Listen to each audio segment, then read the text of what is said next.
he titulado a esta sección El Padre de las Luces, porque el Padre de las Luces es una frase muy propia de Santiago. No van a encontrar esto del Padre de las Luces más veces por ahí. Solamente Santiago hace este juego de el Padre de las Luces. Padre, Dios Padre evidentemente sí, aparece a lo largo de toda la Escritura, pero el Padre de las Luces es algo muy especial. Vamos a leer la sección completa primeramente. Dice: Amados hermanos míos, no erréis. Toda buena dádiva y todo don perfecto desciende de lo alto, del Padre de las luces, en el cual no hay mudanza ni sombra de variación. Él, de su voluntad, nos hizo nacer por la palabra de verdad para que seamos primicias de sus criaturas. La primera sección podría ser esta breve introducción que vuelve a repetir Santiago. Amados hermanos míos, no erréis. Es habitual en esta epístola, lo hemos visto varias veces y volverá a ocurrir, este término que utiliza Santiago, que es agapetosa del fos. Amados hermanos, ¿sí? En ese orden. Y fíjese que en el griego, en la fonética, rima. Es como un agapetosa del fos. Y lo va diciendo varias veces. Amados hermanos. Se entiende, por lo tanto, hermanos en la fe, y se entiende que hay un amor fraternal. Fíjese que pone ágape. El amor de Dios es el que preside este amados hermanos. No es un amor simplemente de camaradería o de compañerismo, tampoco un amor eros o un amor propio de lo sexual o de la atracción sexual, sino el ágape, el amor de Dios, el amor desinteresado, el amor que busca siempre el bien del otro más que el de uno mismo, ¿sí? Que busca lo mejor para el otro. Fíjense, la Reina Valera traduce aquí: amados hermanos míos, no erréis. Sin embargo, la NBI traduce: no se engañen. Y esto es muy importante para ver qué diferencia hay entre una versión y otra, porque es sustancialmente diferente. Según la traducción de la Reina Valera, podría parecer que indica que son los creyentes mismos los que no deben cometer ese error. Pero según la NBI, no sean engañados o no se engañen, parece que son otros los que están engañando a estos hermanos y los están haciendo entrar en confusión. ¿Se entiende? Si yo te digo, no hierres, Dayan, ¿qué te estoy diciendo? Que tú no cometas el error. Si yo te digo, Dayan, que no te engañen, yo te estoy diciendo que no te dejes embaucar por lo que otros te digan. ¿Se dan cuenta? Uno es más propio y otro sería externo. ¿Cómo podríamos averiguar en una cosa tan sencilla, pero que tiene, si se fijan, una dirección diferente? Uno es hacia uno mismo y otro es hacia los demás con respecto a uno mismo. ¿Cómo podríamos distinguir cuál es la traducción correcta aquí o la mejor traducción posible del griego original? Bueno, deberíamos ir evidentemente al verbo griego y en qué forma o conjugación está. El verbo que utiliza Santiago es planao, ¿sí? Y el tiempo verbal es presente, pasivo, imperativo de la segunda persona del plural. Evidentemente, como no estamos en una clase de griego bíblico, no voy a explicar cómo llegamos a esta conclusión viendo la terminación de la palabra griega. Pero, en resumen, al igual que en el castellano, en el griego koiné, usted puede saber qué tipo de tiempo verbal es y qué tipo de persona en función de la terminación y comienzo de la palabra, ¿sí? Por ejemplo, comer. Yo como. Terminamos comer con o, como. ¿Qué sería? Primera persona del singular del presente, ¿sí? Bien. Ellos comían. Eseían, tercera persona del plural, sí, del pasado, del pretérito imperfecto. Bien, entonces, con el griego es exactamente lo mismo. Alguien que sepa el griego literalmente puede ir y averiguar qué tipo verbal. Alguien que no sepa tanto griego como nosotros puede ir a un buen diccionario bíblico y le dice el tipo verbal, ¿vale? y nos dice presente, pasivo, imperativo, sí, ya está, alguien hizo esa tarea por nosotros. Ahora, fíjese que es pasivo. ¿Se dan cuenta? Es pasivo. ¿Qué significa planao? Engañar, errar, extraviar, descarriar, seducir. Entonces, ¿qué podemos ver de ambas traducciones? ¿Cuál es más adecuada? La Reina Valera interpreta que no debemos errar nosotros mismos, no debemos entrar en el error para alejarnos o creer que Dios es el tentador, que es lo que ha dicho Santiago antes, ¿sí? Pero la NBI parece indicarnos que son otros los que nos pueden hacer confundir o engañar entendiendo que Dios es el tentador. Y como les digo, este es un problema típico de la traducción bíblica, porque hay que interpretar el texto. ¿Ustedes qué creen? ¿Que Santiago se refiere a uno mismo, no errar, o se refiere a que alguien lo está haciendo errar o engañar?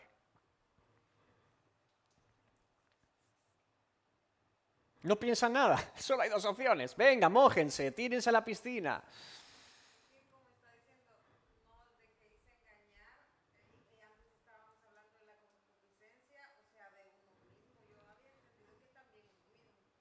Bien.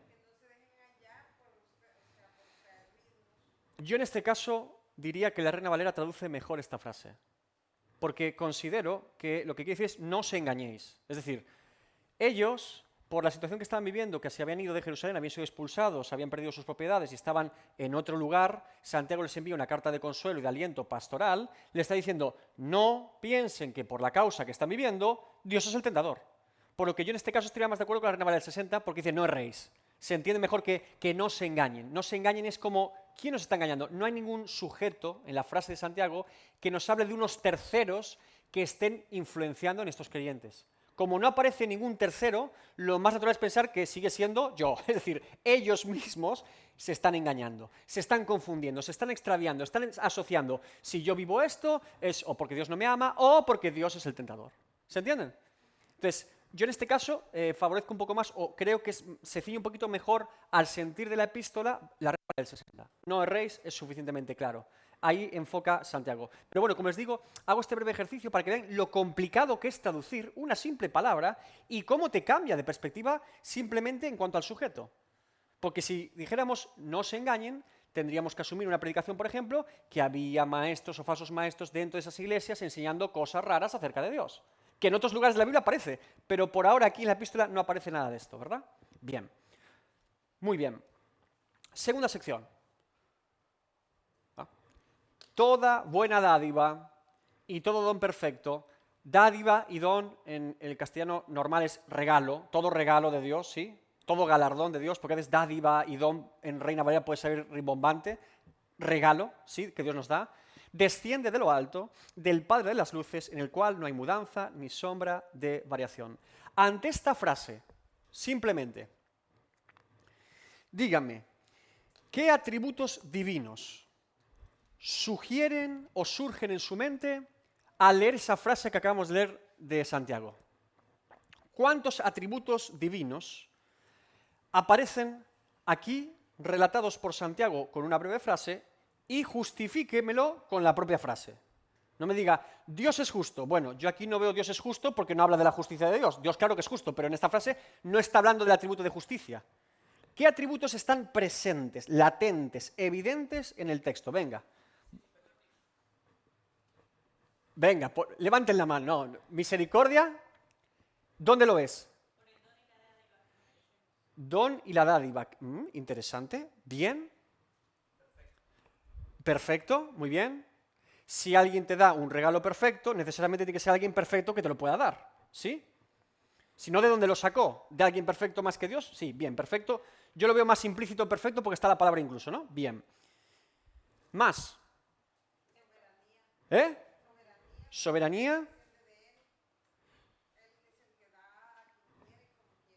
Bien, pero fíjate, te refutaría en soberanía en este caso, porque dice todo don perfecto. Podría alguien argumentar, dones imperfectos no provienen de Dios, o no, Dios no está en su soberanía providenciando eso. No sé si me explico. Sabemos que sí, pero el texto no lo aclara. Vayamos a los atributos sencillos, a los obvios, a los de... Perfecto, bien. John, más. Inmutabilidad, también evidente. ¿Por qué? Justifícalo. No hay mudanza ni sombra de variación, evidente. Bien, más, ya tenemos dos. El de misericordia me vale, pero yo te diría bondad, ¿no? Porque la buena dádiva, ¿no? Es una dádiva buena, no solamente da, ¿no? Bien, bondadoso, perfecto, inmutable. Santidad, ¿dónde lo ves? Venga. Porque dice que Él es el Padre de las luces. Bien. Se puede entender como Padre de las luces a la luz de otros textos bíblicos como Primera de Juan, que no hay sombra. Exacto, muy bien. ¿Qué más? Faltan dos más que yo veo implícitos. La fidelidad de Dios, ese puede estar como relacionado con otro atributo, pero yo no lo veo tan evidente. Venga, nos faltan dos. El amor, sí, presente, pero no latente y sí. Porque se entiende que da por amor, pero no lo dice. No dice el don perfecto dado por amor, sería más obvio, ¿no? Creador. Atributo fundamental de Dios. Padre. Dios Padre. Por favor, la paternidad de Dios. Está ahí, Padre. Dios Padre. Y otro muy importante. Dios es dador. Ya lo ha dicho Santiago antes, pidan a Dios sabiduría y Él dará, ¿sí? Sin pedir reproche a nadie. Es dador. ¿Quién es el que da todo? Dios lo da. Entonces tenemos bondadoso porque toda buena dádiva. Perfecto porque todo don perfecto. Dador porque todo desciende, Él lo da. Santo, el Padre de las luces. Padre, Padre de las luces. Inmutable, no hay mudanza ni sombra de variación. Yo al menos definiría estos 6 atributos evidentes. Luego, como digo, se pueden asociar más, pero de forma clara yo vería al menos estos 6, ¿sí? En esta sencilla frase de Santiago.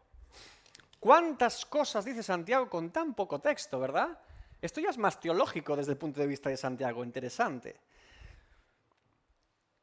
Lo primero que nos habla Santiago en este orden, si se fijan, es de la bondad de Dios, del dador, que Dios es el que da, Dios es el generoso, el bondadoso. Todo lo que proviene de Dios, a la luz de este texto bíblico de Santiago, es bueno y perfecto. Todo lo que Dios da tiene un propósito que nace del corazón de Dios y por lo tanto es un buen propósito.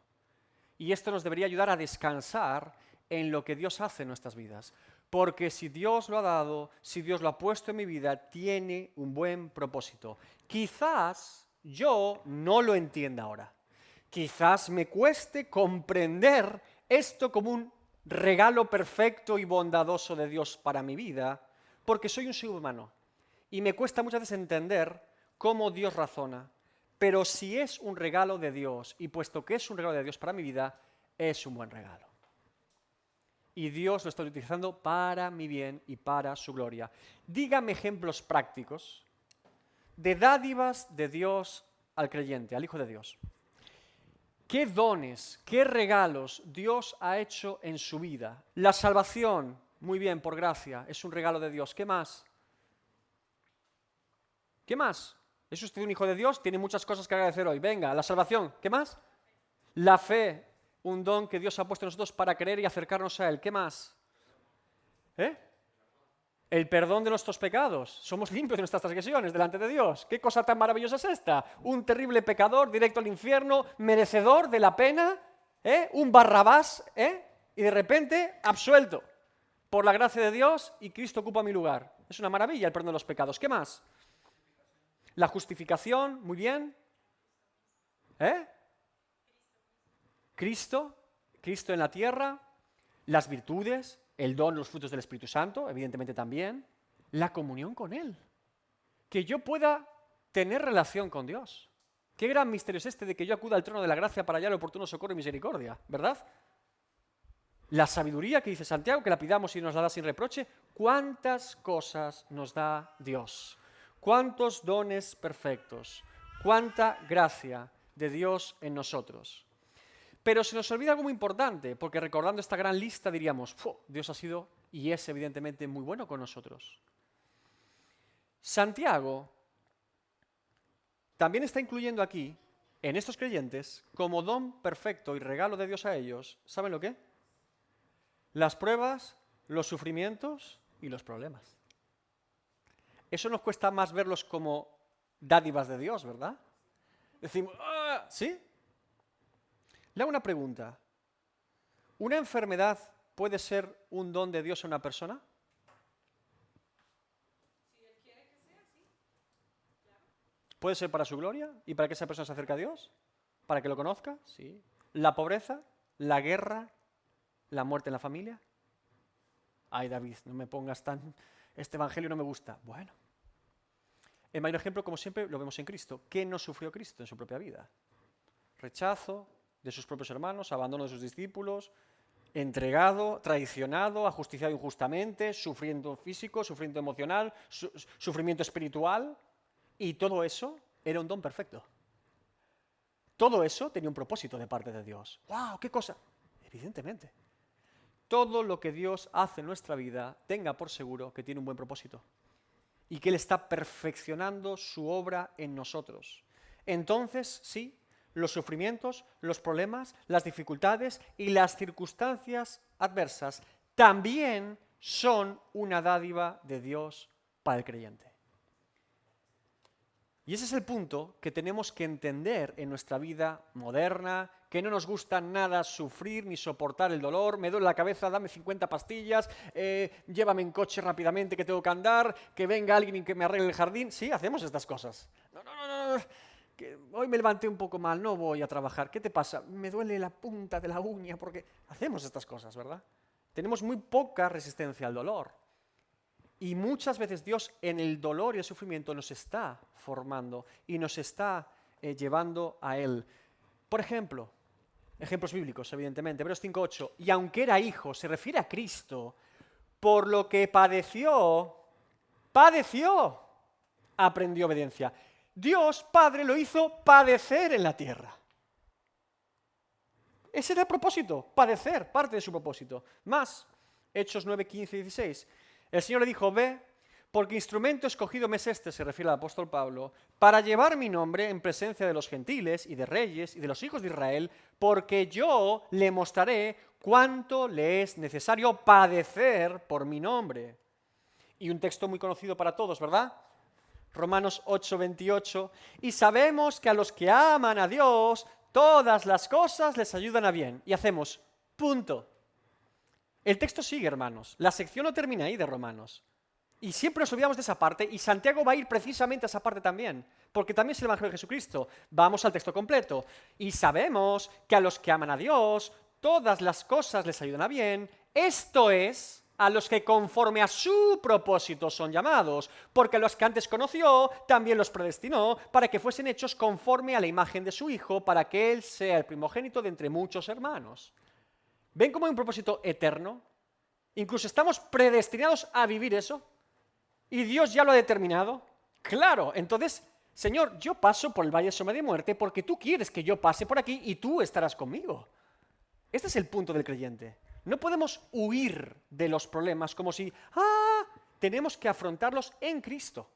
En Cristo, ¿sí? Hay gente que dice, yo amo a Dios cuando las cosas van bien. Yo amo a Dios. Hay mucha gente que ama a Dios cuando las cosas van bien. Pero cuando van mal, dejan de amarlo. Se les fue el amor. Viene una pandemia, una guerra, un problema personal o en la familia y ya no aman a Dios. Se les fue el amor de golpe. ¡Fum! Se esfumó. ¿Por qué? ¿Por qué decían antes amar a Dios y ahora no aman a Dios? ¿Por qué creen? El motivo por el que una persona dice, yo amo a Dios cuando las cosas van bien, y después cuando las cosas van mal dicen, yo no amo a Dios, es porque esa persona nunca amó a Dios. Y ahora nos damos cuenta. Ahora, ante el problema, es evidente. Antes, cuando no había problema, no era tan evidente. Pero ahora que se manifiesta el problema y conflicto, se hace evidente que nunca amó a Dios. Ellos creían amar a Dios, pero no tenían raíz en Cristo. ¿Recuerdan la parábola del sembrador? Hay una que ni siquiera enraiza y que no tiene fruto, se la llevan. Pero hay dos que parecen dar fruto. ¿Pero qué le pasa a la que no es buena tierra? ¿Qué le pasa a la que cae junto a los pedregales? No tiene raíz, pero va hacia arriba y dicen, qué buen creyente, ¿cómo ama a Dios? Ama a Dios. Pero, ¿qué pasa? Se la recibe con gozo, pero viene la prueba, dice, y se seca. ¿Y qué le pasa al otro tipo? La de los espinos.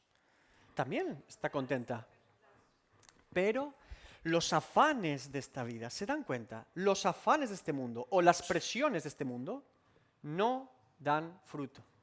No les permiten dar fruto.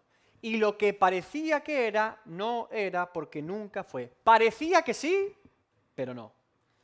¿Por qué no? Porque no era buena tierra. ¿No se dan cuenta? Porque nunca fueron llamados verdaderamente por Dios. No con un llamado para salvación. Si no serían salvos. ¿No se dan cuenta? Vemos 4 tipos de tierra y un sembrador, ¿verdad? ¿El sembrador quién es?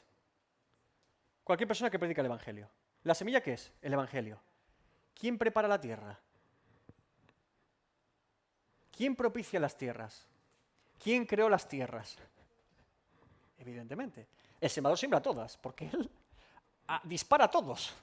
¿Dónde está? Un ser vivo a predicar el Evangelio, sin ningún tipo, porque él no interpreta ni entiende. Él no fue llamado a identificar tipos de tierra, él fue llamado a sembrar. Pero hay diferente tipo de tierra. Esa es la verdad. Como les digo, solamente un hijo de Dios puede amar a Dios. Y solamente el que ama a Dios, según el texto de Romanos, todas las cosas le ayudan para bien. Ese es el orden. Hemos sido llamados por Dios a ser sus hijos. Porque soy hijo de Dios, amo a Dios. Y porque amo a Dios, evidentemente, todo lo que proviene de Dios en mi vida lo acepto, lo entiendo y me ayuda para bien. Porque Él está cumpliendo su propósito en mí.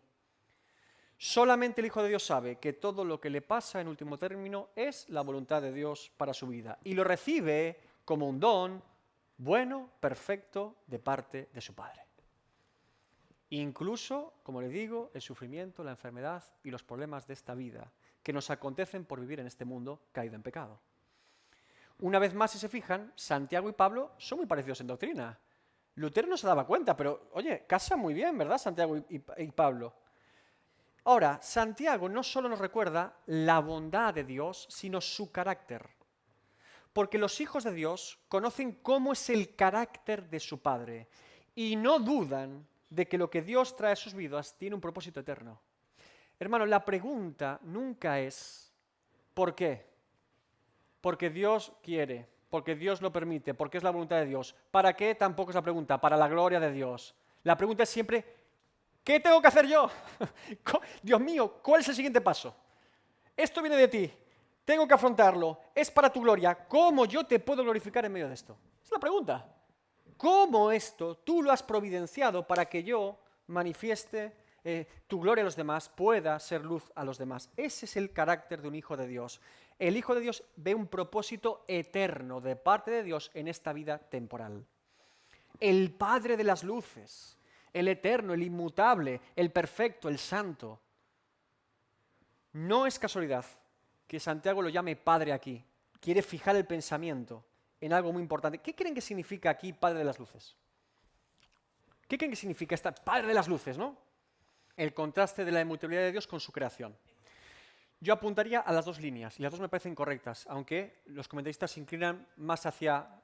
Ahora vemos la forma literal, ¿no? Este Padre de las luces se refiere a los astros, a los luceros, al sol, a la luna, a las estrellas, ¿no? Literalmente se refiere a eso, pero evidentemente no podemos ignorar 1 Juan 1.5, ¿verdad? Este es el mensaje que hemos oído de él, y os anunciamos, Dios es luz y no hay tinieblas en él. Aquí hablamos de la santidad de Dios, de la perfección de Dios, de la pureza de Dios, en ese sentido general, porque evidentemente el Padre de las luces quiere decir que Él también es luz, que Él sopla de su luz en la criatura, sopla de su luz, manifiesta su luz o transmite, por así decirlo, refleja su luz en su creación. Pero Padre de las luces podemos y debemos entenderlo aquí de forma literal como Padre de los astros, Padre del sol, de la luna, las estrellas, el Dios creador que creó esos grandes astros luminosos que vemos todos los días. Porque, oiga, el sol sigue ahí, ¿verdad? ¿Qué cosa? Einstein se murió. Hitler también. Mussolini, los filósofos, Platón se murió, se pudrió, vete tú a saber, no quedará ni un átomo ya casi. Pero el sol sigue ahí. Y la luna, y las estrellas, las vemos todos los días. Recuerden que Santiago es judío y escribe a creyentes judíos.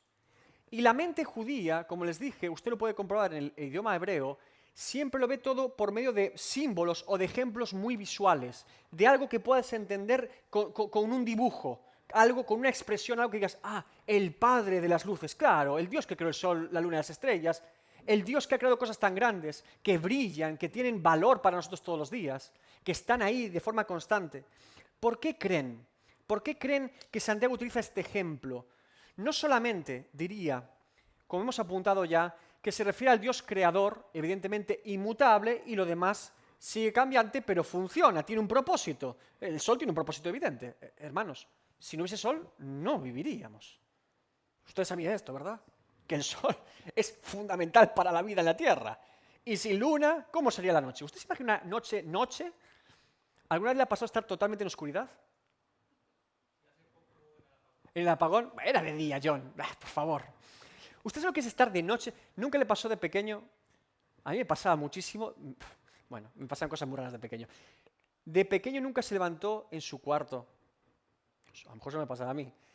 intentando buscar la luz de encendido por esa pared interminable que nunca terminaba, pero estabas dormido y no querías despertarte, pero sabías que estabas despierto y buscabas la luz para despertarte, pero nunca la encontrabas? Solo me pasaba a mí esto, ¿no? Bueno, dejemos un paréntesis aquí. No ves nada, te tropiezas con todo. Es horrible, la noche oscura, ¿no? Pero Dios incluso en la noche pone la luna para que ilumine, las mareas. Hay un montón de influencia también de la luna en la tierra para que funcione de forma adecuada. Entonces, vemos que Dios tiene un propósito. Dios crea grandes cosas que brillan con luz. Sin embargo, si Dios creó el sol para brillar, la luna para brillar, las estrellas para brillar, ¿para qué crees que Dios te rescató de las tinieblas a su luz admirable?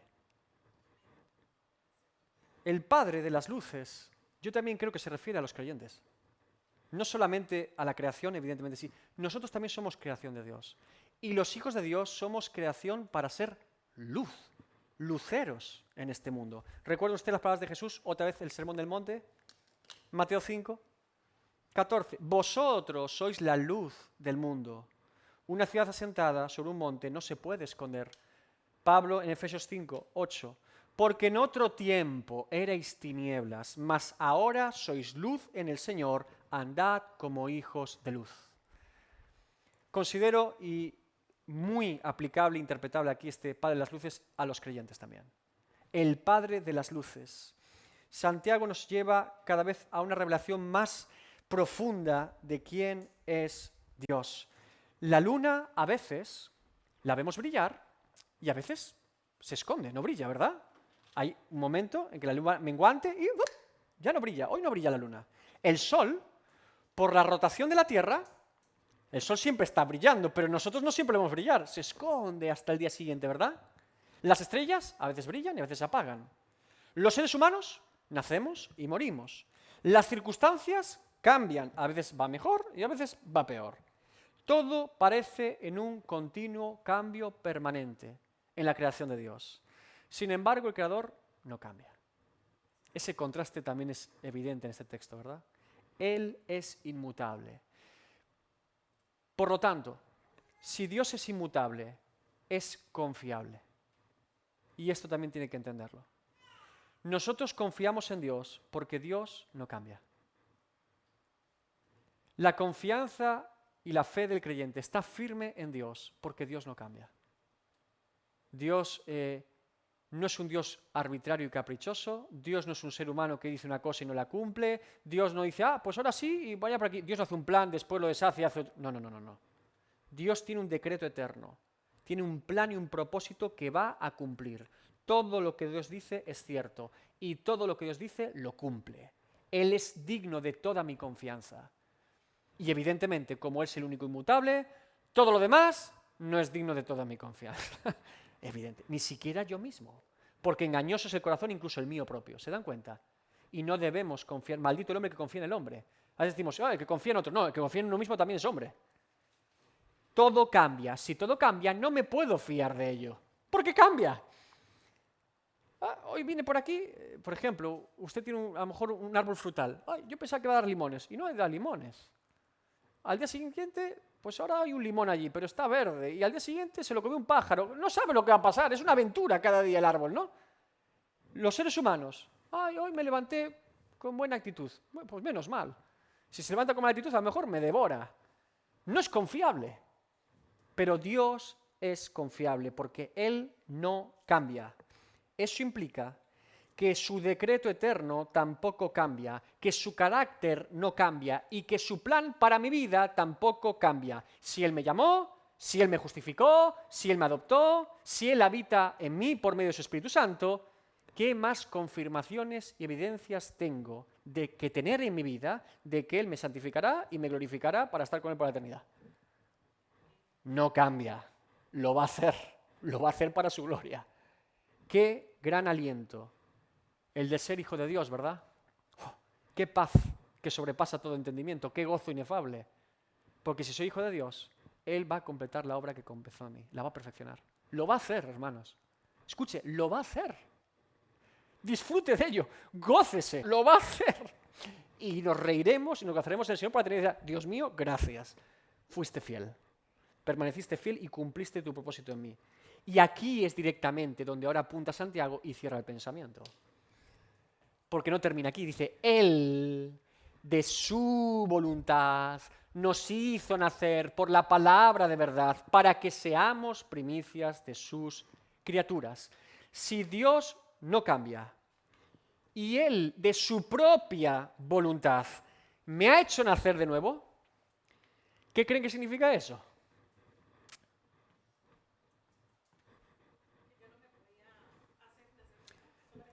Que no te salvaste y que no te vas a perder. De un plumazo. Que no te salvaste tú, pero Él te salvó y no vas a perderte. Ay, pero hermano, no te vas a perder. Si Dios te salva, no te vas a perder. Si te salvases tú, te perderías 1000 veces. Pero como es Él el que lo ha hecho, no te vas a perder. Ay, David, que alguien concilie mal esa doctrina es problema de él, no de la doctrina. Que alguien entienda esto para amparar su pecado es problema de esa persona, no de la doctrina. Pero es evidente y latente en el Evangelio. Él de su propia voluntad me hizo nacer. Por lo tanto, si es de su voluntad, el que nació un día crecerá y un día estará con él por la eternidad. Vas a perseverar, Dios te va a preservar para su gloria, porque de su voluntad Él te hizo nacer. Y aquí se empiezan a juntar un montón de doctrinas, un montón de ideas y pensamientos latentes en la palabra de Dios, en Santiago también. Si yo soy una nueva criatura en Cristo, si yo he nacido de nuevo, debo responder a diferentes preguntas que Santiago está respondiendo. Santiago está respondiendo con esta frase a 3 preguntas fundamentales que toda persona nacida de nuevo debería hacerse y responder bíblicamente. Las 3 preguntas son: ¿quién me ha hecho nacer de nuevo? ¿Has nacido de nuevo? Muy bien, enhorabuena. Soy una nueva criatura en Cristo. Bien. ¿Quién te ha hecho nacer? ¿Quién es el autor? Santiago responde. Segundo, ¿cómo te ha hecho nacer? ¿Cuál es el medio? ¿Cuál es la gracia que Dios ha impartido para que tú nazcas? ¿Qué es lo que ha pasado en ti? Porque ahora es un nuevo nacimiento. Tercero, ¿para qué te ha hecho nacer? El propósito. Santiago nos habla del autor, el medio y el propósito. Esas 3 preguntas las responde Santiago. Primera pregunta. ¿Quién me ha hecho nacer? Él, de su voluntad, nos hizo nacer. Santiago responde. ¿Quién es el autor, entonces, de nuestro nuevo nacimiento? Y fíjense cómo hace Santiago, porque ha llamado antes Padre de las luces y ahora llama nos hizo nacer. Es tremendo. Por eso Padre de las luces es troncal y fundamental en la sección, porque te lleva a lo anterior y a lo posterior. Ahora dice, nos hizo nacer ¿quién? Nuestro Padre de las luces. Si nacemos de nuevo, es porque Dios, de su voluntad, quiso ser nuestro Padre. Por eso se le llama a esta doctrina la doctrina de la adopción. Somos adoptados por Dios. Por nuestros delitos y pecados, nosotros no éramos hijos de Dios, éramos hijos de perdición, dice la palabra de Dios. Pero Él, de su voluntad, nos adoptó como sus hijos por medio de la obra de Cristo, siendo así constituidos hijos de Dios y hermanos de Cristo, en Cristo y con Cristo. ¿Se dan cuenta? ¿Alguna vez algún niño nació sin padre? Sin que hubiese una semilla del padre es imposible, ¿verdad? Si no me refiero a alguien que se hiciera cargo como padre. Pero si no hay simiente, no, ¿verdad? Bien. ¿Acaso algún niño nació de su propia voluntad? Dijo, yo quiero nacer, hombre, y quiero que sea esa mi madre y ese mi padre. ¿Eso pasa? No, ¿verdad? ¿Por qué nacemos de nuevo? ¿Por qué somos regenerados? ¿Quién decide de su voluntad que lo seamos? ¿Un padre decide tener hijos o un hijo decide tener padres? Soy hijo de Dios por la voluntad de Dios. Lo que yo soy en Cristo es porque Dios ha querido que yo lo sea en Cristo. Por eso es tan importante la doctrina de la adopción, porque nos da identidad en Dios. Soy hijo de Dios. Juan 1, 12 al 13. Mas a todos los que recibieron, a los que creen en su nombre, les dio potestad de ser hechos hijos de Dios, los cuales no son engendrados de sangre, ni de voluntad de carne, ni de voluntad de varón, sino de Dios. Romanos 8, 15 al 17. Pues no habéis recibido el espíritu de esclavitud para estar otra vez en temor, sino que habéis recibido el espíritu de la adopción, por el cual clamamos, Abba, Padre, papá, papá. El espíritu mismo da testimonio a nuestro espíritu de que somos hijos de Dios. Y si hijos, también herederos. Herederos de Dios y coherederos con Cristo, si es que padecemos juntamente con Él, para que juntamente con Él seamos glorificados.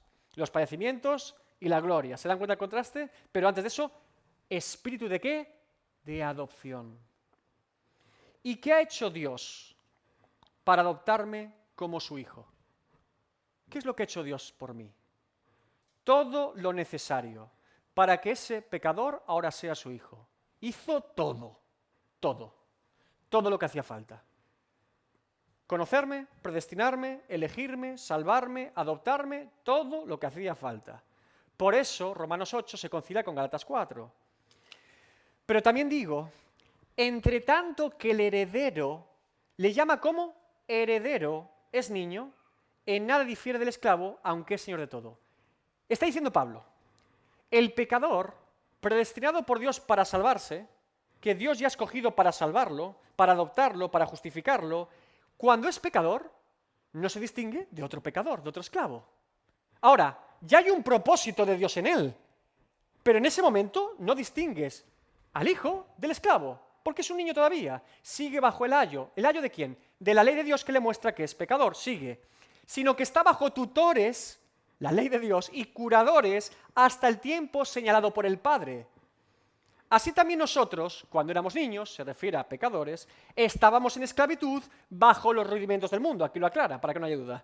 Pero cuando vino el cumplimiento del tiempo, Dios envió a su Hijo, nacido de mujer y nacido bajo la ley, para que redimiese a los que estaban bajo la ley, a fin de que recibiésemos la adopción de hijos. Y por cuanto sois hijos, Dios envió a vuestros corazones el espíritu de su Hijo, el cual clama Abba Padre, así que ya no eres esclavo, sino hijo, y si hijo, también heredero de Dios por medio de Cristo.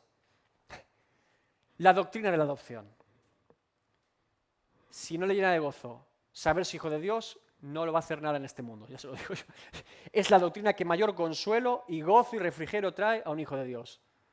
Es la evidencia de ser heredero y coheredero con Cristo. Ahora, esa es la primera pregunta.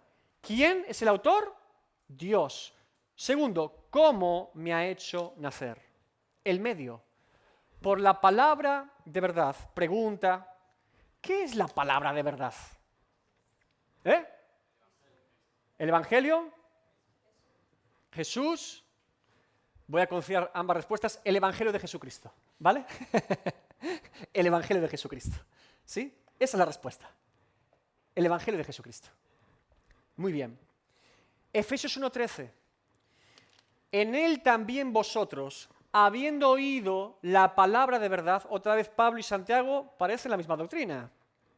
El evangelio de vuestra salvación, Pablo lo deja claro, ¿vale? Para que no haya duda, el apóstol dice, bueno, voy a explicar esto de palabra de verdad, no vaya a ser que algún incauto en Éfeso dude de qué me refiero.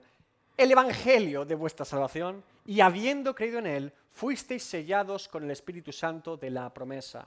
Colosenses 1:5 se repite más veces, a causa de la esperanza que os está guardada en los cielos, de la cual ya habéis oído por la palabra verdadera del Evangelio. Según de Timoteo 2:15, procura con diligencia presentarte a Dios aprobado, como obrero que no tiene de qué avergonzarse, que usa bien la palabra de verdad.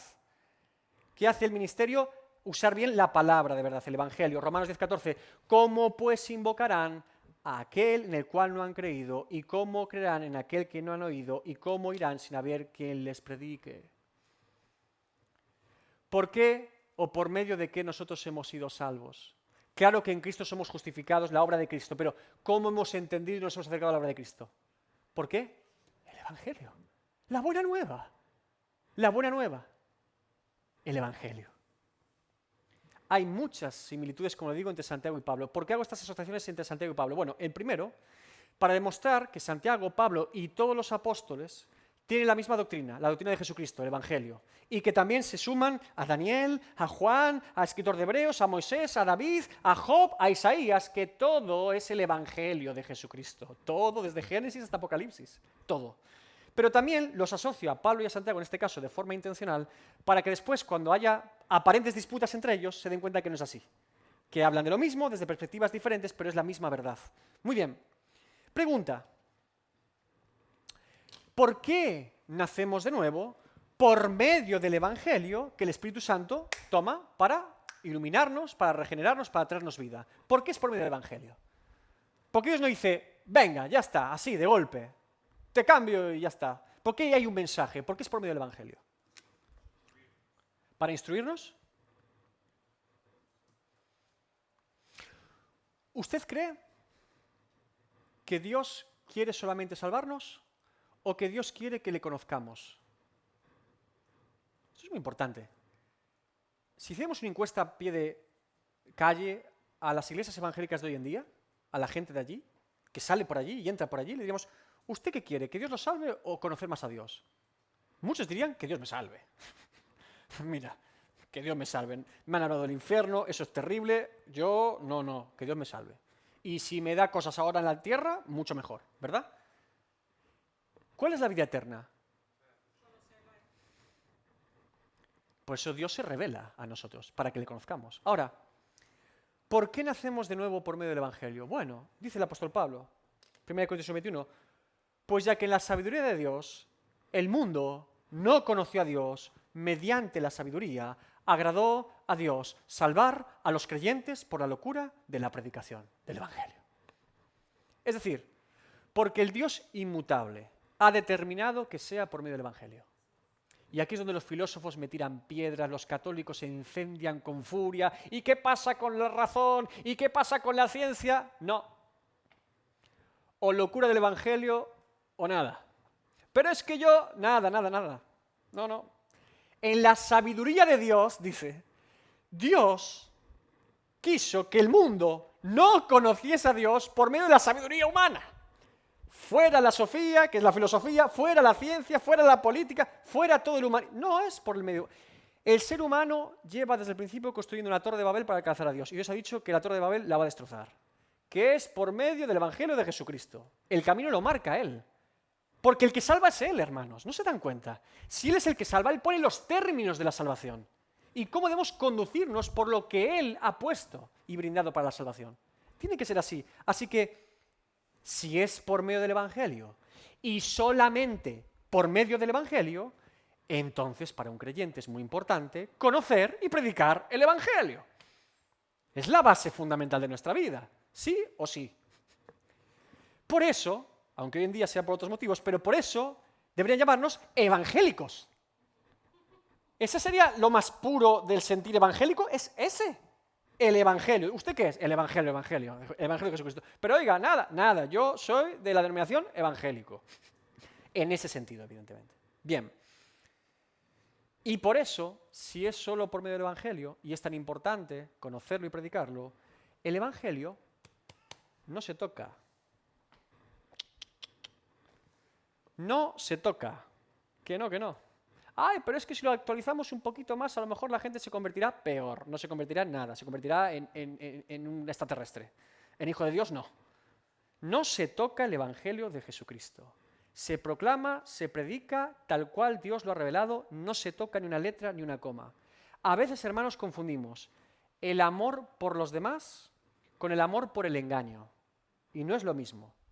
Mire, yo no dejo de amar a una persona o no dejo de procurar que esa persona conozca más a Dios porque ella diga cosas que son contrarias al Evangelio. Yo sigo invitándola a conocer más de Dios y orando por esa persona. Yo no tengo odio por esa persona. En todo caso tendría tristeza y me movería más a compasión que sea tan endurecido en contra del Evangelio. Eso lo tenemos claro, ¿verdad? Bien. El amor, la compasión, la pasión por las almas debe estar siempre en nuestros corazones con los demás. Siempre. Escúcheme. El que tiene enfrente no es su enemigo, ¿de acuerdo? Por muchas barbaridades que llegue a decir. Está entenebrecido, no es su enemigo. Es una persona que necesita de Dios. Y cuanto más endurecido, más necesita de Dios. En Egipto, el que más necesitaba de Dios era Faraón, hombre. Lo que pasa que ni arrastras. Pero el que más necesitaba de Dios era Faraón, el tipo más duro de la tierra, ¿no? Bien. Otra cosa muy diferente es que yo ame, o permita, o condescienda con lo que esa persona dice o cree. Ahí está el problema, la influencia. No nos confundamos con eso nunca. Una persona puede ser muy sincera acerca de Dios y puede estar sinceramente errada acerca de Dios. Yo es que yo lo siento y lo creo y soy muy sincero. Sí, usted es muy sincero, pero está totalmente equivocado. Sinceramente equivocado. La sinceridad no nos da veda libre para decir lo que queramos y que sea cierto. Es usted sincero, pero no está de acuerdo con la palabra de Dios. Tenemos que ser gente firme y apasionada por el Evangelio. No podemos, en este tiempo, dejar pasar por alto precisamente una persona que esté confundida acerca de Dios, hermanos. Desde mi punto de vista, eso es falta de amor. Que es al revés. Ahora, si es con amor, la forma será adecuada, porque es con amor. No es, con la Biblia alguno, venga, ¡pa! Le doy la cabeza y lo hundo en la tierra. O, desde luego, revise su corazón cuando usted habla de la palabra de Dios con alguien que está confundido. Si se va usted de esa conversación diciendo, mira cuánto sé de Biblia, ¿ves? Me sabía el texto de memoria. Arrepiéntase de sus pecados. Arrepiéntase, porque su corazón no está bien. Usted también tiene un problema, no solamente él. Ya tenemos dos personas con un problema, usted con su orgullo religioso y él que no conoce a Cristo.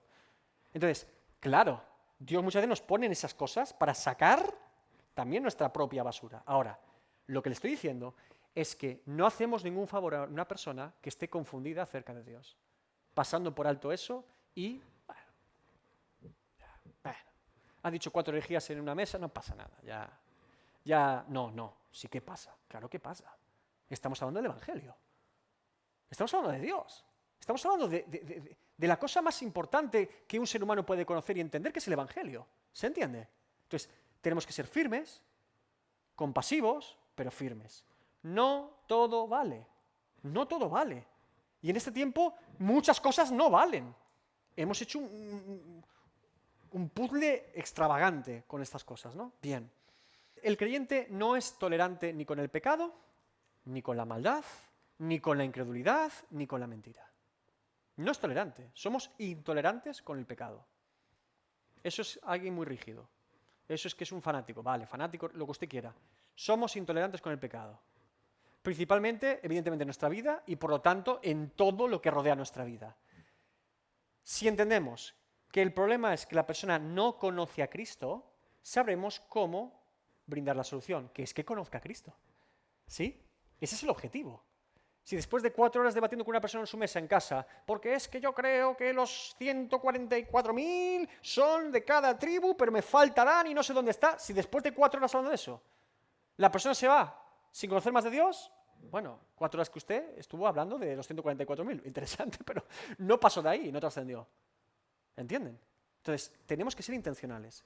Debemos conocer más a Dios para poder presentar mejor a Dios a los demás. En resumen, conozca el Evangelio, predique el Evangelio y, evidentemente, haga defensa de su fe y del Evangelio. En este tiempo más que nunca. El apóstol Pablo lo dice de la siguiente manera a los Gálatas, que estaban confundidos con otro que no era el Evangelio, pero creían que era el Evangelio. Pues busco ahora el favor de los hombres o el de Dios. O trato de agradar a los hombres. Pues si todavía agradara a los hombres, no sería siervo de Cristo. No permita ni se haga cómplice, ni dé lugar en su vida ni en la vida de otros a ningún charlatán, impío, ladrón, mentiroso, interesado, corrupto o necio que profane, modifique, rebaje o altere el Evangelio de Jesucristo. Mi consejo pastoral. No dé lugar a nada de eso. Nada. 0%. Ni un ápice. Ni un ápice. La herejía y la mentira deben ser denunciadas y confrontadas en privado y en público. Porque se pasa eso en privado y en público. Sin miramientos, sin dudas. No es la persona en sí misma el problema, es lo que dice la persona lo que tiene peligro y cómo puede afectar a los demás. Ahí está el problema. Nosotros aplacamos a lo que está diciendo, no a la persona. Bien. Si no es con la palabra de Dios, me es indiferente el cargo, la institución, me da igual. O con la Biblia o con nada. Mire,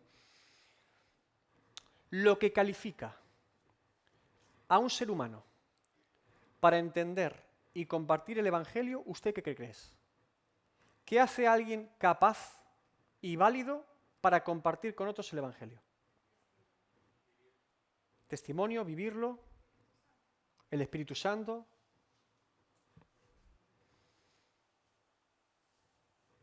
¿Usted sabía que hoy hay inconversos en muchos púlpitos? ¿Y escritores cristianos inconversos? Pero están en púlpitos, predican allí, pero no conocen a Dios. Personas que cogen el Evangelio como si fuese el horóscopo, el libro de autoayuda, ¿no? Van lanzando a ver qué pescan por ahí, ¿no? Gente que se cree participante del Evangelio pero no tiene parte con él. Esto está pasando hoy en día, pero a raudales. Lo que califica a una persona, a un ser humano, para entender y compartir el Evangelio con los demás, es ser hijo de Dios. Es haber sido transformado por ese Evangelio. Han dicho muchas cosas, vivirlo, el Espíritu Santo, eso todo han hablado de un hijo de Dios. ¿Se han dado cuenta? Sin decirlo lo han dicho. Para compartir el Evangelio, uno tiene que haber sido alcanzado por él, básicamente, ni más ni menos. Lo que califica a un hombre, a una mujer, para compartir el Evangelio con los demás es ser un hijo de Dios. Y si no es así, lo descalifica, por lo tanto. Ni más ni menos, ¿eh? A veces creemos, no, es que tengo un ministerio de 5 años. Que sea un hijo de Dios. Que sea un hijo de Dios. Y vivimos en un mundo, curiosamente, en el que los nacidos por esa palabra de verdad no la comparten. Y los no nacidos por la palabra de verdad, esos comparten cualquier cosa. Está el mundo del revés. Los que deberían compartirla no la hacen. Y los que no deberían hacerlo se aventuran a hacerlo sin ningún tipo de problema ni impunidad. El Evangelio no se toca porque es poder de Dios para la salvación y por lo tanto no se debe tocar, se debe proclamar tal cual Dios nos lo ha transmitido por medio de su palabra. Está perfecto tal y como está. Eso es dinamita, es poder de Dios. No hace falta tocarlo, hace falta predicarlo, creerlo y vivirlo. Eso es lo que hace falta. Muy bien. Tercero y terminamos. El propósito. ¿Para qué me ha hecho nacer? Hemos dicho que Él es el autor. Hemos dicho que ha sido por medio del Evangelio.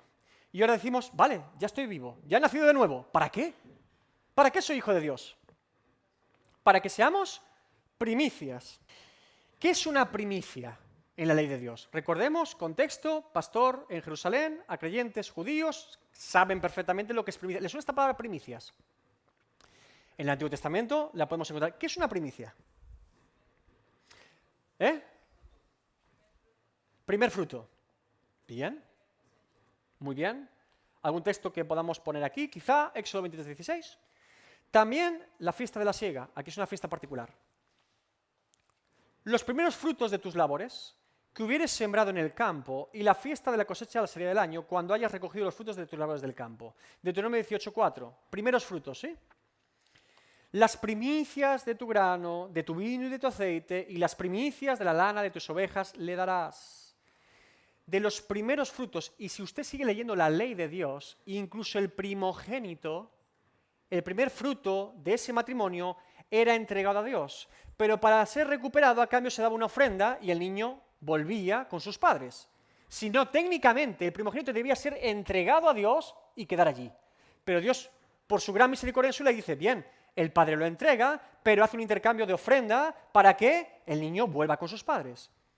Pero no siempre ocurría así, hay una excepción, al menos una que me acuerdo ahora mismo muy interesante. ¿Recuerdan a Ana y Samuel? ¿Qué hace Ana? Dios mío, yo hago un voto contigo que la primicia te la entrego y no la recupero. Te lo entrego para ti, es tuyo. Porque si tú me das hijos, abriendo mi matriz, no pudiendo tener hijos, el primero es tuyo, porque te pertenece. Y entrega a Samuel, pero no lo recupera, lo entrega al sacerdocio. Esa es una primicia del primogénito. ¿Qué nos estará tratando de revelar Dios con esto de las primicias de Dios? ¿Qué creen? El profeta Jeremías en el Antiguo Testamento ya asocia de forma evidente al pueblo de Dios, la iglesia de Jesucristo, simbolizada por el pueblo de Israel evidentemente. Jeremías 2:3. Santo era Israel a Jehová, primicias. ¿Qué está diciendo Jeremías? De todos los pueblos, Dios se apartó uno. Sus primicias. Santiago toma este concepto claro y evidente del Antiguo Testamento y nos llama primicias. Ahora, el argumento que Santiago nos da es quizá el que más lejos llega en la palabra de Dios acerca de la elección de Dios. Santiago no afirma el motivo de la elección de Dios. No dice el por qué. ¿Sí? Ahora, ¿tenemos muchos textos bíblicos que afirman que Dios escoge para la salvación? Muchos. Y tenemos muchos textos bíblicos que nos indican lo que sabemos que Dios no ve en nosotros para escogernos, que somos pecadores. Y si usted es pecador y yo soy pecador, quiere decir que Dios, de entre una multitud de pecadores, si escoge salvar a algunos, ninguno tiene ningún mérito en él más que pecado. No hay ninguna virtud, solo hay pecado.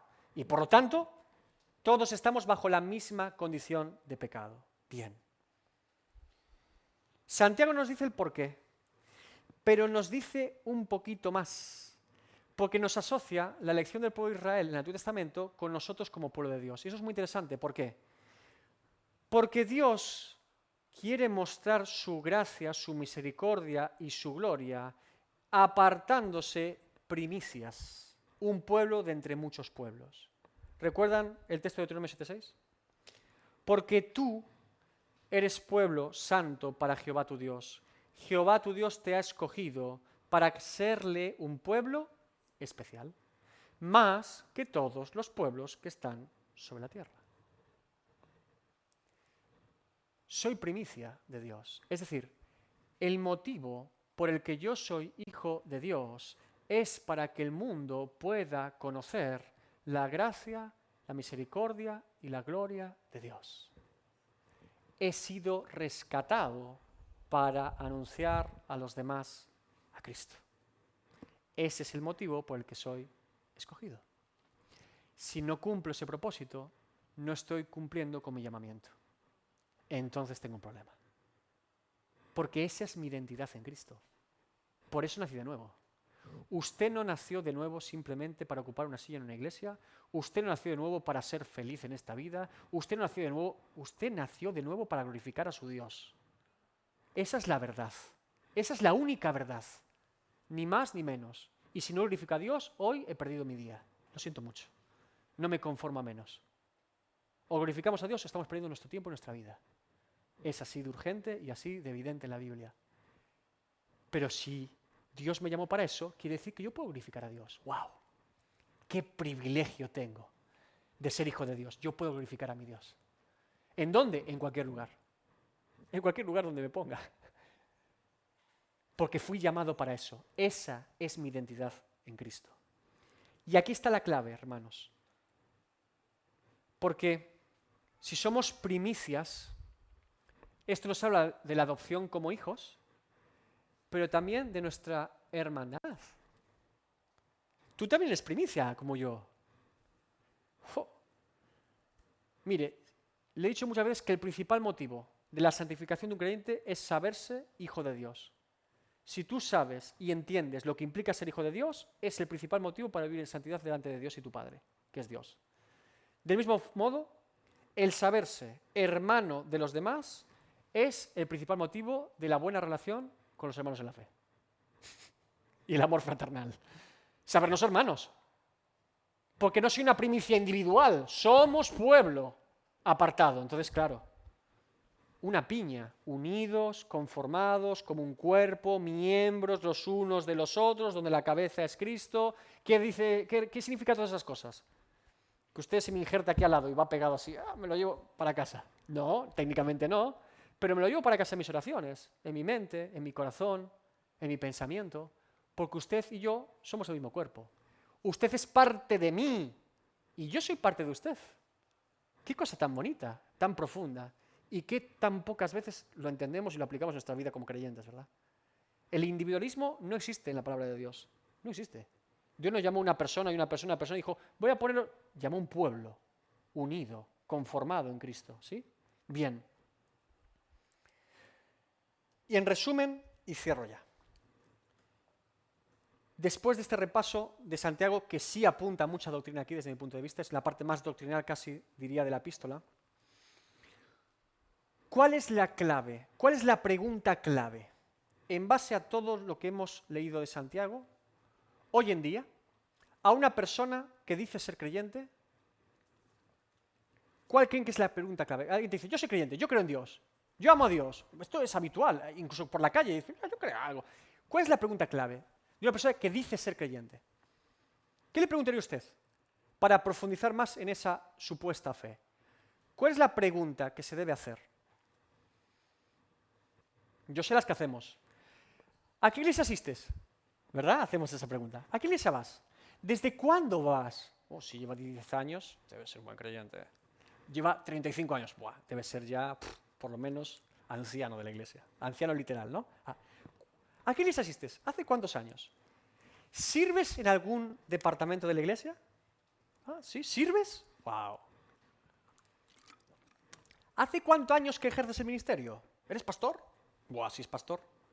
¿O tus padres son cristianos? ¿Te educaron en un hogar evangélico? Hacemos esas preguntas, ¿verdad? ¿Sabes mucho de la Biblia? ¿De memoria la sabrías recitar? Hacemos esas preguntas. ¿Haces muchas cosas para Dios? ¿Cuántas cosas haces? Cuéntame cuántas cosas haces. ¿Te bautizaste como adulto? ¿Cómo identifico yo que un creyente es creyente? Si va a la iglesia, si tiene buen testimonio, si sirve a Dios, si no ha defraudado a alguien. Y decimos, debiera ser, supongo que es un buen creyente. Incluso diría que es mejor creyente que yo. Hacemos esas cosas, ¿verdad? Todas esas preguntas son erróneas. La única pregunta que importa delante de una persona es, ¿tú has nacido de nuevo? ¿Tú eres hijo de Dios? ¿Tú has sido transformado por el Evangelio? Cuéntame cómo Dios te cambió. Háblame de cómo Dios te sacó de las tinieblas a su luz admirable. Háblame del día en el que el Padre de las Luces llamó a tu puerta. Háblame del día en el que el Espíritu Santo te convenció de pecado, justicia y juicio. Háblame del día en el que tú confesaste a Jesucristo como tu Señor y Salvador. ¿Has nacido de nuevo? Esa pregunta pone seria a muchísima gente hoy en día, pero es la pregunta más importante y la que más amor demuestra para con esa persona, porque ahí comienza todo. Y si ahí comienza todo, el resto será para la gloria de Dios. Le pongo un ejemplo. No sé si conocen a John Wesley. John Wesley es el fundador del movimiento metodista, un predicador incansable de la palabra de Dios, un hombre muy, muy importante en el Reino Unido. Ese hombre con su caballo recorrió ese país no sé cuántas veces, predicó el Evangelio a multitud de personas y mucha gente conoció el Evangelio gracias al ministerio de John Wesley. Fíjese, John Wesley nació en un hogar cristiano, un buen hogar cristiano con una madre aparte, con una enseñanza. De hecho, Susana Wesley, la madre de John Wesley, se sigue estudiando hoy cómo educar a los niños en un hogar cristiano. Susana Wesley se sigue estudiando hoy como una madre puritana, forma un hogar cristiano y muchas veces el marido tenía que viajar y estaba sola. Hacía cultos familiares incluso sola porque a veces el marido tenía que estar de viaje. Bien. ¿Hogar cristiano? Sí. ¿Buen testimonio? Bueno. John Wesley era un buen hijo y un buen estudiante. John Wesley fue a Oxford. Y John Wesley no solamente fue a Oxford, fundó en Oxford el Club Santo. ¿Sabe lo que es el Club Santo? Es un club de gente que él invitaba para orar, ayunar y memorizar la palabra de Dios. Los ricos de la época decían, son unos frikis, estos todo el día hablando de su Dios. John Wesley no le importaba. Hizo el Club Santo. Gente que dedicaba horas del día, horas a orar, ayunar y memorizar la palabra de Dios siendo un muchacho en la universidad de la época. Buen testimonio, buen hijo, buen estudiante, de hogar cristiano, oración y lectura bíblica diarias mucho más que la media, mucho más que nuestra media. Fue ordenado pastor. Y no solamente fue pastor, sino que también fue misionero. En aquella época, en el Nuevo Mundo, Estados Unidos, empezaba a haber viajes a las misiones porque en Estados Unidos comenzaba a haber un despertar de la gente interesada en el Evangelio. Y este hombre toma un barco, dirección a Georgia, Savannah, Estados Unidos. Y en ese barco del Reino Unido a Estados Unidos, hablamos del siglo XVIII, ¿vale? Se levanta una tempestad en el Atlántico. Y el barco empieza a sonar la madera. John Wesley daba por hecho que moría. Y esa noche, en medio de ese barco, en medio de esa tempestad, en el Atlántico, John Wesley comienza a tener temor, miedo a la muerte, pánico. hijo de creyentes, buen testimonio, sabía la Biblia, oraba diariamente, era pastor y en viaje misionero. Todos los requisitos posibles, humanamente hablando, desde la religión. Todos, y con creces, un sobresaliente. Pero tiene miedo a la muerte y duda de su salvación. Y en medio de esa noche, atormentado, se escucha unos cánticos, himnos y salmos en el barco. Wesley se acerca hacia esos cánticos, abre una puerta tímidamente y se encuentra un grupo de moravos, misioneros alemanes, con niños y mujeres allí, cantando en la tormenta salmos al Señor, alabados a tu nombre. John Wesley ese día entendió dos cosas. Primero, que él, a pesar de todo eso, no era salvo. Y que ellos sí lo eran, pero él no. Pastor, misionero, predicador, buen hijo, todo el currículum de 10, pero no era hijo de Dios. Fue a Estados Unidos, fracasó en su viaje misionero con dudas muy profundas acerca de su fe, volvió al Reino Unido, buscó a algún amigo moravo, habló con su hermano Charles y después de una búsqueda incesante de Dios, intentando que Dios hiciese una transformación en su vida, John Wesley nace de nuevo. Después de ser pastor, misionero, hijo de creyentes, conocedor de la palabra de Dios. ¿Saben cuál fue la expresión el día que nació de nuevo John Wesley? Dice, sentí mi corazón extrañamente conmovido. ¿Saben por qué? Ese hombre conocía el Evangelio. Lo conocía. No tenía problemas de entender el Evangelio. Pero ese Evangelio no había transformado su vida. Y estaba extenuado. Pero cuando Dios obró en él, salvó su vida, transformó su vida, el Evangelio impacta su vida, la transforma, se siente como extrañamente conmovido. Ahora soy hijo de Dios. Piense por un instante lo que es el nuevo nacimiento. Es una vida hacia un destino que de repente para y va al destino contrario, así. Es un milagro, una obra de gracia indescriptible, pero que todo hijo de Dios hemos tenido esa sensación, ¿verdad? Es como, pero si estoy igual, pero no estoy igual. No estoy igual. Algo ha pasado. ¿Qué ha pasado? Nuevo nacimiento en Cristo. Necesitamos nacidos de nuevo en las iglesias. No necesitamos más pastores, misioneros, predicadores que no han nacido de nuevo. Eso es lo que importa. Por eso predicamos el Evangelio. Porque el Evangelio transforma vidas. Es lo que Dios usa para hacer nacer de nuevo. Por eso predicamos el Evangelio. Siempre. Sin tocar, sin cambiar. ¿Me está entendiendo? Estamos hablando de una obra muy importante en el ser humano. Fíjese lo que está describiendo Santiago. Ser hijo de Dios, solo se puede experimentar para poder siquiera entenderlo. Ni el mejor teólogo podría describirlo. Las palabras no bastarían. Ser hijo de Dios. ¿Eres hijo de Dios?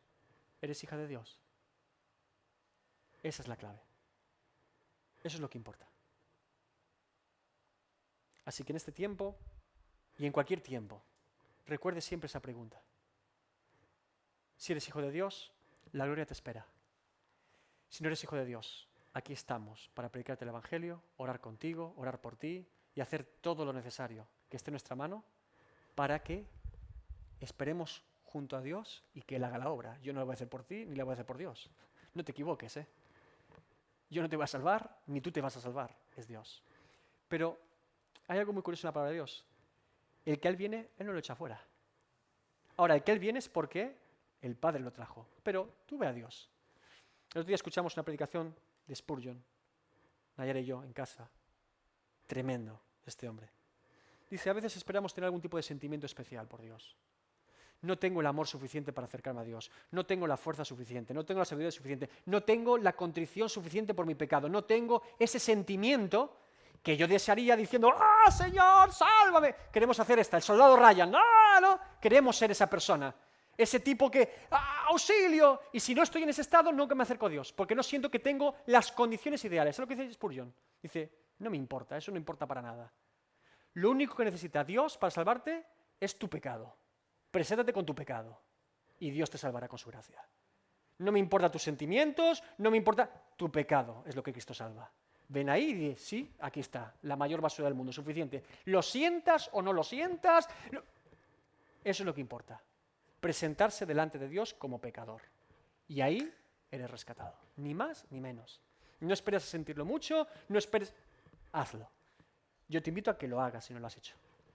Y verás cómo Dios, en medio del hoyo, te rescata. Porque ya estás en el hoyo, pero tienes que reconocerlo primero. Ya estás. Todos estamos en el hoyo. El tema es que tú te des cuenta que estás, ¿verdad? Bien.